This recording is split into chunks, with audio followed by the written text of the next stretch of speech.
सकते हो मैं एक वेबसाइट में हूँ जो कि है EPFO, गवर्नमेंट ऑर्गेनाइजेशन है, एम्प्लॉइज प्रोविडेंट फंड ऑर्गेनाइजेशन। इसमें भर्ती निकला है जो कि है आपका ministry of labour and employment, government of India. आप देख सकते हो यहाँ पर ये पोस्ट हुआ है ऑफिशियल वेबसाइट में 29 अक्टूबर को, जो कि है engagement of young professional in EPFO। सो इसके लिए कोई एक्सपीरियंस नहीं चाहिए। ये एंगेजमेंट ऑफ यंग प्रोफेशनल का पोस्ट है। सो इस पे आप अप्लाई कर सकते हो। तो इसमें अप्लाई करने के लिए आपके पास एक PDF है इसका, जो आप देख सकते हो। तो इस PDF को आपको डाउनलोड करना है और इसको पढ़ना है।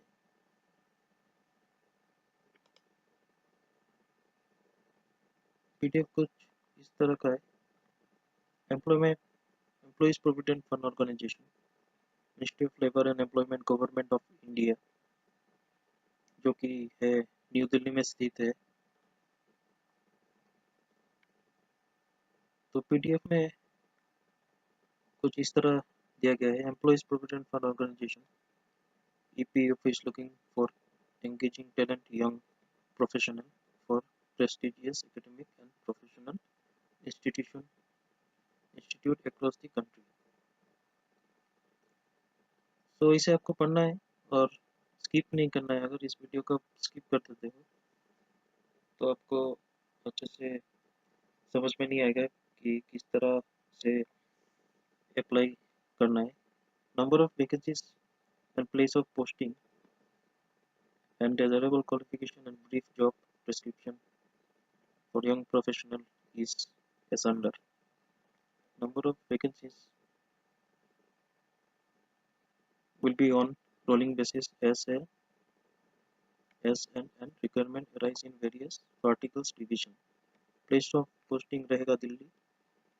Tenure रहेगा initially for period of 1 year और extendable रहेगा up to 3 years on satisfactory annual performance। आपके परफॉर्मेंस के ऊपर जॉब को एक्सटेंडेबल किया जाएगा 3 years तक, 3 साल तक। एजुकेशन एसेंशियल क्वालिफिकेशन है graduation from any recognized university. Preference will be given to candidate having experience in research field, particularly in social security, and should have conducted data-driven and in-depth research work on various government schemes concerning labor sector market. Brief job description कुछ इस तरह का है। इसे download करके आपको पढ़ लेना है। यहाँ पे term and condition of engagement दिया गया है। Nature of engagement on short term and purely on contract basis रहेगा। अपर एज लिमिट रहेगा 32 ईयर्स। रिमनरेशन सैलरी रहेगा आपका consolidated remuneration for young professional would be 65,000। Annual increase on performance basis nil where young professional had perform only routine assigned work। तो इसे समझने के लिए up to 5% of remuneration with the approval of CPFC। In exceptional case up to 10% of remuneration with the approval of CPFC। Entitlement of allowance, these are consolidated emolument and no other allowance। DA accommodation decision, phone, conveyance, transport, personnel, staff, medical, reimbursement, HRA, LTC etc. would be admissible।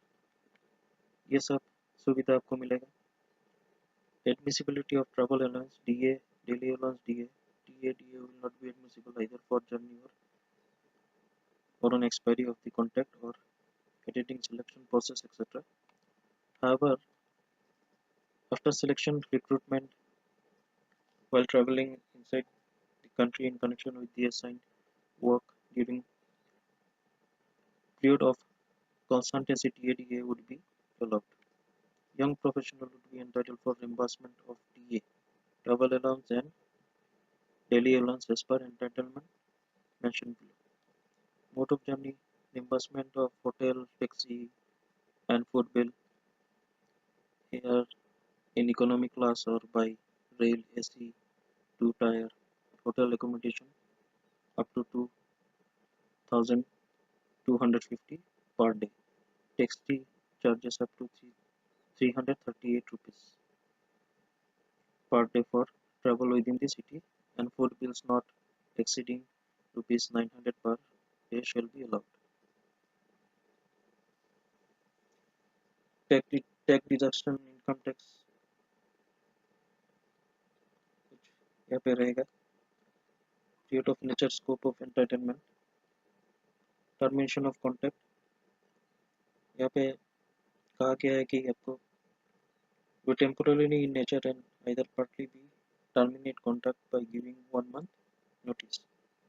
अगर आपको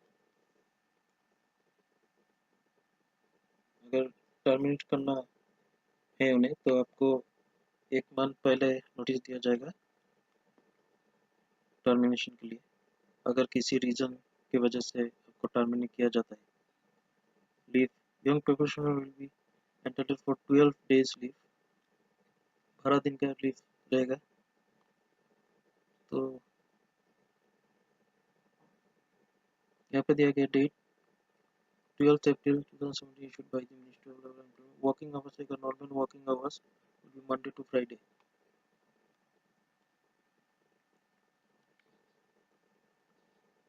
And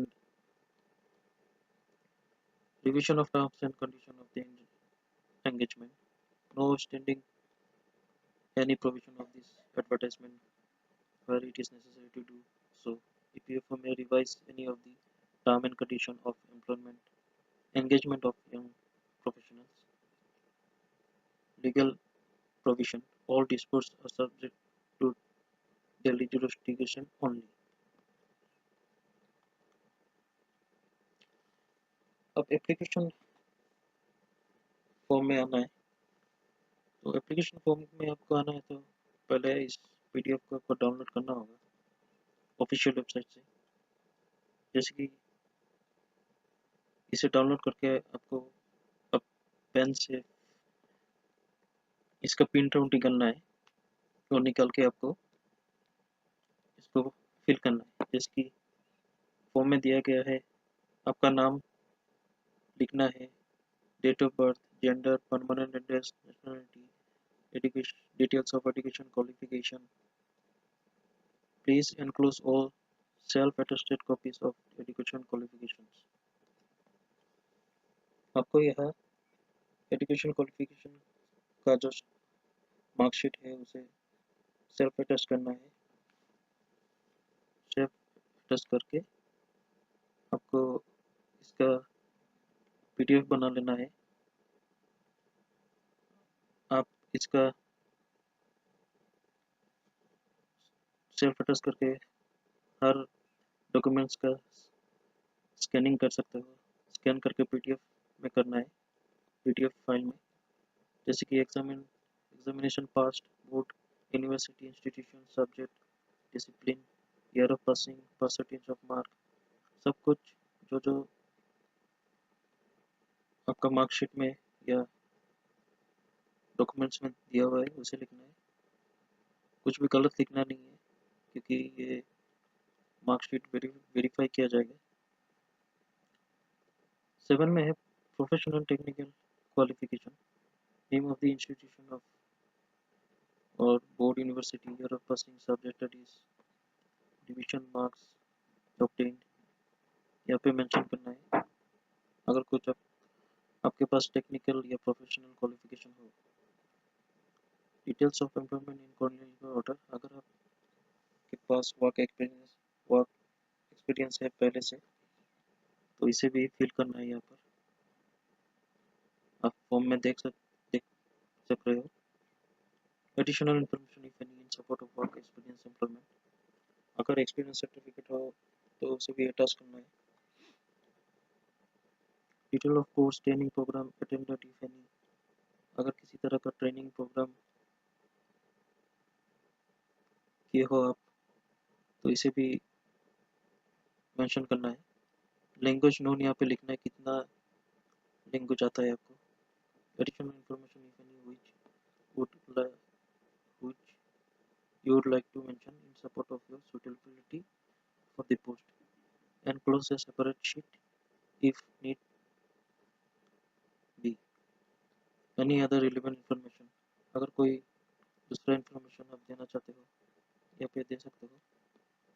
इस यहाँ पे अपना signature और mobile number लिखना है, signature करना है और मोबाइल नंबर लिखना है। इसका प्रिंट आउट निकाल के आपको इस फॉर्म को फिल करके स्कैन करना है, पीडीएफ फाइल बनाना है और सेल्फ अटेस्ट करना है हर डॉक्यूमेंट को। और यहाँ पे आना है आपको।